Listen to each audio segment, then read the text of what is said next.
The 2024 NFL draft class is a year and a half into their careers, and some players' careers are off to very promising starts. Guys like Drake Maye and Jared Verse look to be franchise cornerstones for the teams that selected them, and other players like Bo Nix and Ladd McConkey have had good starts to their careers too. But the reality of the NFL draft is that not everyone is going to succeed. Not every player is going to become a quality starter, or a Pro Bowler, or an MVP of the league, and that's just how it works. And in today's video, we're going to break down the best and worst selections from the 2024 NFL draft so far. Now, for the best selections with guys like Jaden Daniels or Joe Alt or Brock Bowers when healthy, we're not going to focus on those guys during the best picks portion of the video. You guys know how good Drake Maye is so far in 2025, and you know how good Malik Neighbors is when healthy. So for the best picks portion of the video, we're going to focus more on the value selections from the 2024 class, while also acknowledging how good some of the first round picks have been too. And there is a lot to dive into in today's video, and with that preface out of the way, let's begin.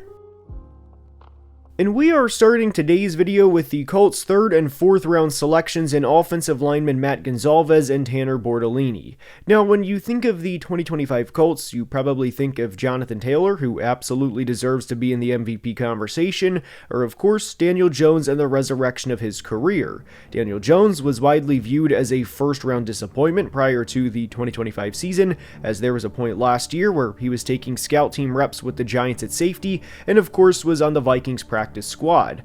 But lost within the 2025 Colts season is how good center Tanner Bortolini and right guard Matt Gonzalez have been for the Colts this year. And everyone knows about Colts left guard Quentin Nelson, who is a 7-time Pro Bowler and a 5-time All-Pro, and a player who will be in Canton, Ohio after he retires. And then you get the occasional Bernhard Raimann mention, who is a very good left tackle. But very rarely is it Bortolini and Gonzalez.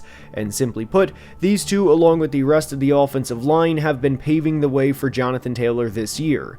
And with the left guard and center duo specifically of Nelson and Bortolini, they have been killing it in the run game. There are several plays you can go to, obviously, especially with the year Jonathan Taylor is having, but one play that I think summarizes this duo and how good they've been is from the season opener against Miami. Indy is running a split zone, and from a run game standpoint, this is poetry in motion. Mo Alley Cox does his job after the motion, Braden Smith walls off the DB, and Matt Gonzalez helps Tanner Bortolini chip the defensive tackle because Bortolini did not have the angle at the snap, so he helps him get enough and then works up to the next level, which he of course takes care of a linebacker, and Jonathan Taylor gains 13 yards. And there's several plays like this a game where the Colts offensive line is absolutely killing it, and there's a reason they're having the year they are. And it's easy to say Chris Ballard made the right decision now, but Indy had 2 big free agents along the offensive line in Ryan Kelly and Will Fries this offseason, both of whom went to Minnesota. And Ryan Kelly unfortunately has an injury history, but when healthy is a pretty solid player. And again, it's easy to say now to replace him, but if the rest of the NFL has proven anything over the course of the 2025 season or even the past 5 years, it's a lot easier to find bad offensive linemen than good offensive linemen. So I really think Chris Ballard and the Colts deserve a lot of credit for finding not just 1, but 2 good offensive linemen in the middle rounds of the 2024 draft. Not only are they helping the team win games, but from a financial standpoint, they significantly help the Colts because they're both obviously on their rookie contracts. And a lot of the time you hear about building through the draft, and Chris Ballard has had his fair share of bad drafts, but between both of these guys and pass rusher Laiatu Latu, who is more than coming into his own in year 2, and a player who I wouldn't be surprised if he makes the Pro Bowl this year, well, the Colts absolutely nailed the 2024 draft. And like we said, naturally, Jonathan Taylor and Daniel Jones are going to get a lot of love with the success they've had this year, and good for them, and especially Daniel Jones. But it cannot be emphasized enough how much of a risk it was to roll in the 2025 with both Bortolini and Gonzalez as your starting center and right guard, and hoping it would work out. Both of these guys played over 350 snaps in 2024, and neither one looked particularly dominant last year, but they each took a step, and because of this, they are 2 of the best picks from the 2024 NFL Draft. And today's video is sponsored by PrizePicks and my code GFB. We went 2 of 3 last week. Unfortunately, Bijan Robinson didn't score against the Dolphins as it was a very tough day for the Falcons, but we're looking to get back on track this week, and this video is sponsored by the season-long partner of the channel, PrizePicks. The strategy for Week 9 is pretty simple. The Lions have owned the Vikings over the past couple of years, and Jahmyr Gibbs had a game with 116 yards and 2 touchdowns last year, and a game with 139 yards and 3 touchdowns last year, both against Minnesota, and that's why we're taking Jahmyr Gibbs to score against the Vikings in Week 9. Amon-Ra St. Brown also owns the Vikings, as he had 112 yards last year in one game and 77 in another, and that's why we're taking Amon-Ra St. Brown over 59.5 receiving yards in Week 9. The final play is Ja'Marr Chase more than 89.5 receiving yards. The target stat was created in 1991, and over the past 35 years, no player has been targeted more than Ja'Marr Chase over the past 2 weeks, as he's had 42 targets in the past 2 games alone. So I like the volume opportunity for Ja'Marr Chase, and that's why we're taking more than 89.5 receiving yards. And if you download the PrizePicks app and use code GFB, and you make your first $5 deposit, PrizePicks will give you $50 in bonus lineups instantly. Once again, that's code GFB, and when you make your first $5 deposit, PrizePicks will give you $50 in lineups instantly. And a big thank you to PrizePicks for sponsoring today's video. Next up is a Minnesota Vikings first round pick from 2024, and it is not quarterback Jonathan James McCarthy. It was their second first round pick of the night, which was pass rusher Dallas Turner. Now, the Vikings did not initially have 2 first round picks heading into the 2024 draft. They made a trade about a month prior to the draft with the Houston Texans, and they traded from pick 42 to pick 23, and within that trade with the Texans, Minnesota gave up a 2024 to the 42nd pick, a 2025 2, as well as a 6th round pick. And they received the 23rd pick as well as a 7th round selection. We're not going to focus on the 7th round pick. We're just going to focus on what the Vikings did to then trade up again during the 2024 draft.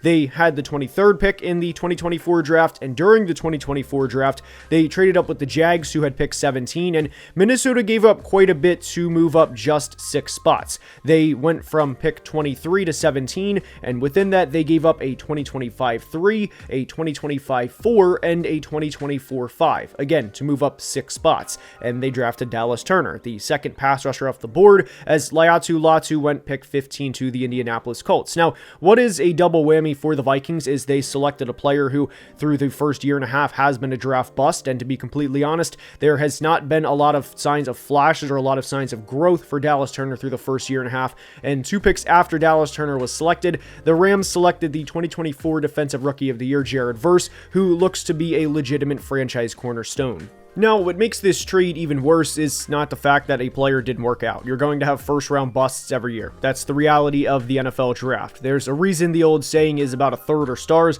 about a third are average, and about a third are draft busts within the first round. But what makes this trade significantly worse is the Vikings traded a 2, a 3, and a 4 from the following draft for a guy who has very minimal contribution. And then there's kind of this justification within the Vikings fan base that they knew they were going to receive compensatory picks with leaving free agents, so you can kind of justify the trade because of those said compensatory picks. But regardless, when Dallas Turner has been on the field for the Vikings, the impact has been very minimal, and I would question any fan that has watched the Vikings that when is the last time you saw Dallas Turner make a legitimate impact play? And for the sake of this video, I went back and watched all of his defensive snaps to kind of question, am I being a little too hard on this selection, or am I being a little too critical of Dallas Turner? And ultimately, I came away with I don't think I am, especially for a player that was selected in the first round as a first round pass rusher to eventually be a 45 or 50 pressure a year guy that can have anywhere from 8 to 10 to 12 or even more sacks. A guy that you draft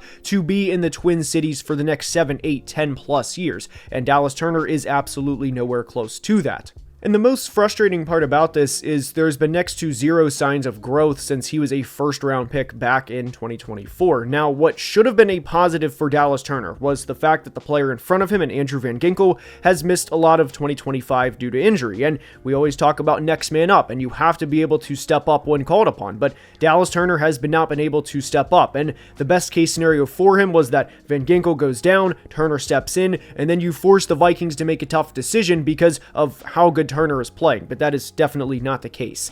He has 18 pressures on 125 pass rushing snaps, and that's not that bad. I mean, if you doubled that and you had 36 pressures on 250 pass rushing snaps, that would be really good. Or even if you tripled that, 54 pressures on 375, we'd be going somewhere. But these pressures are not exactly real pressures, and it's not only Dallas Turner not playing good, but it's also the defense not exactly having a clear and defined role for him, which is also frustrating within that. But the pressures that he has are not exactly true pressures. They're not him exploding off the football and absolutely beating the offensive lineman to force the quarterback to step up and make an uncomfortable throw right into the pocket where somebody like Jalen Redmond or Jonathan Allen could step up and drill the quarterback. Dallas Turner has no pass rush plan outside of speed to power, and whenever you consistently do speed to power, obviously opposing NFL linemen know what you're going to do and they can prepare for that. And whenever the Vikings played the Eagles in week 7, Dallas Turner kept trying a speed to power on Lane Johnson, and Lane Johnson has been in the NFL since Dallas Turner was 10 years old. Dallas Turner was born in 2003. Lane Johnson was a 2013 first round pick for the Birds, and a lot of the time whenever Dallas Turner would try those speed to power on Lane Johnson, a future Hall of Fame tackle, it very much looked like little brother against big brother, like a 5-year-old going up against a 12-year-old that's just basically toying with them, and there was no chance that Dallas Turner was going to win speed to power against Lane Johnson. There is no change in the pass rush plan. There's no, hey, let's try a dip and under, let's try a ghost move, let's try an arm over to go back inside. It was the same constant speed to power. Now, naturally, whenever you do a speed to power, because Dallas Turner is a 245, 250 pound professional athlete,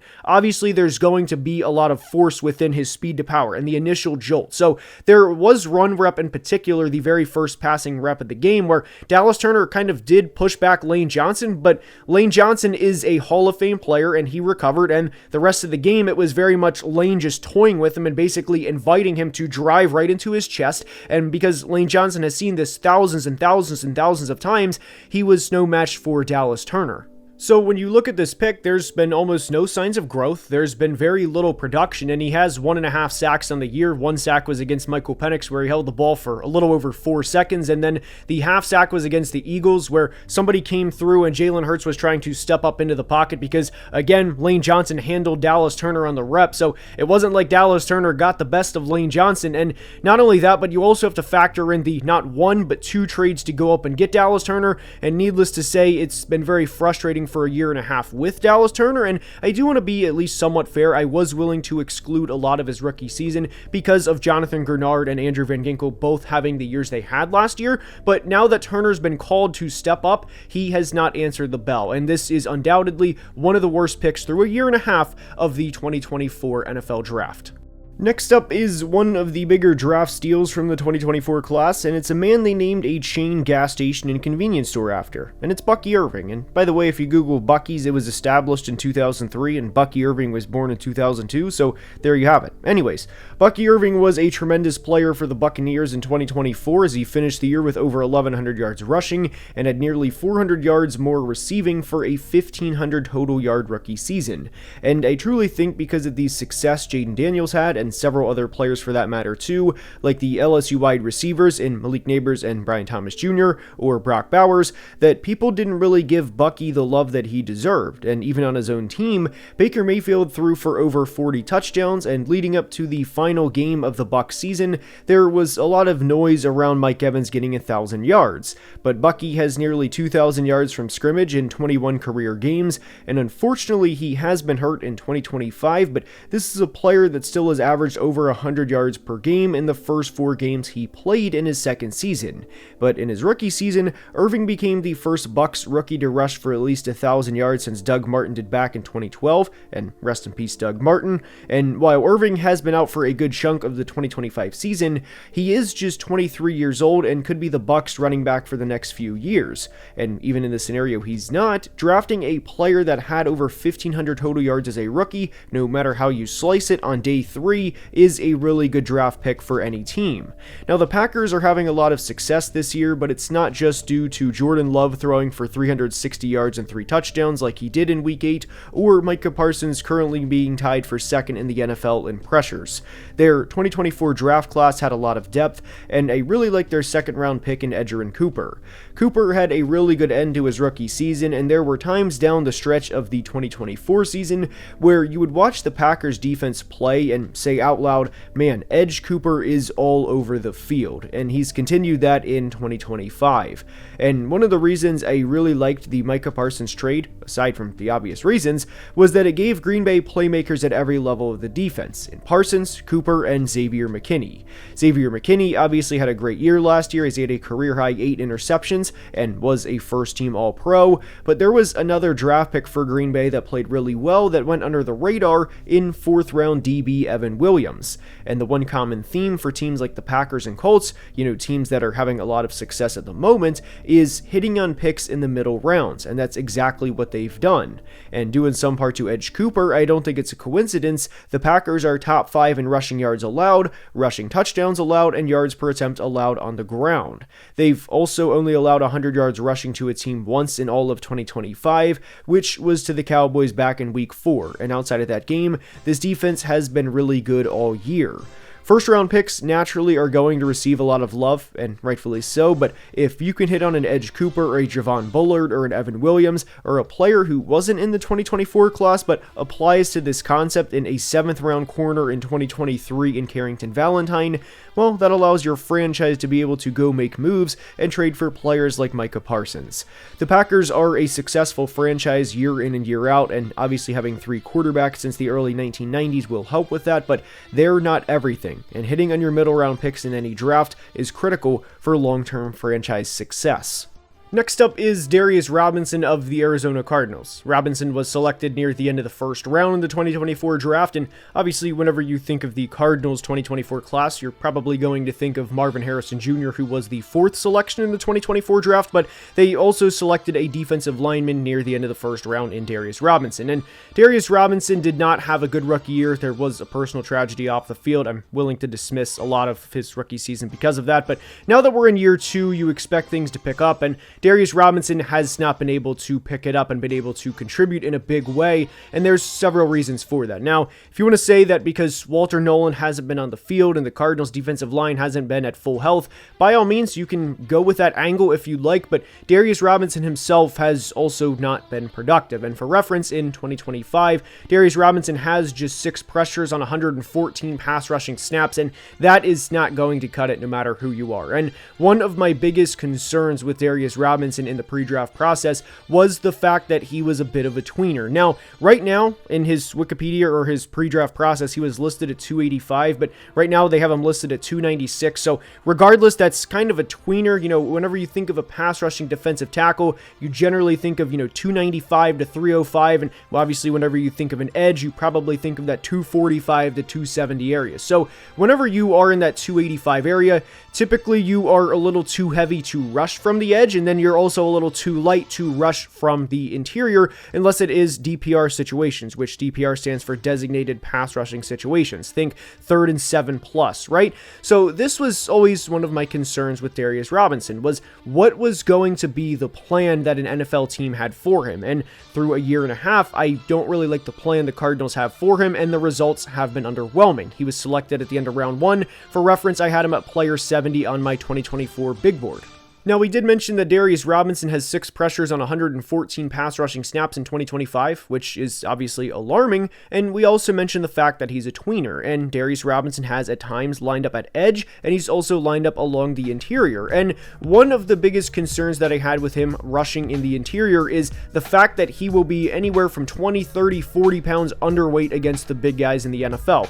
I know the SEC is obviously a really good conference, but there's a difference between the SEC and going up against grown men in the NFL on every single Sunday. And there was one rep in particular against the Panthers earlier in the year where Darius Robinson was going up against Robert Hunt of the Carolina Panthers. Robert Hunt unfortunately was injured after the Cardinals game, but in the first 2 games of the year, he did not allow a pressure. And within this pass rushing snap, Darius Robinson gets off the line quickly. He even gets a hand on Robert Hunt's right shoulder, and what he wants to do is get by him. That way he can get into the backfield and kind of cross his face in the process and really just, glide past him, if you will. But Robert Hunt catches him before he can, and Robert Hunt basically gets him and holds him in place because there's a 40-pound disadvantage for Darius Robinson at the play, and once Robert Hunt has his hands on him, it's over. And that was my biggest concern with Darius Robinson, is there's no real true calling card for him as a pass rusher. Is he an edge rusher? Is he an interior rusher? And the fact that the Cardinals took him at number 27 overall when you don't know what he is a year and a half in is, to me, one of the worst picks of the 2024 draft. I may have told a slight white lie at the beginning of the video and said that we were not going to include someone like Drake Maye, but right now he's in the midst of an all-time streak, as he has 7 straight games of 200 plus passing yards and a 100 plus passer rating, and that's been done by 4 players in NFL history that you may have heard of by the names of Aaron Rodgers, Patrick Mahomes, Tom Brady, and Peyton Manning. So for the Patriots to receive that type of production from the 3rd quarterback selected in the class undoubtedly makes Drake Maye one of, if not the best pick from the 2024 NFL draft. But that's all I have for today. I hope you enjoyed, and if you did, please like the video and subscribe, as we are closing in on 220,000 subscribers, and I cannot thank you enough for the support. Thank you to PrizePicks for sponsoring today's video. I understand if that ad does not apply to you, but if it does, then use code GFB when you download the PrizePicks app and make your first $5 deposit, and PrizePicks will give you $50 in lineups instantly. And I cannot emphasize enough to always play responsibly. Until next time, as always, please be safe and have a great day. Love you guys.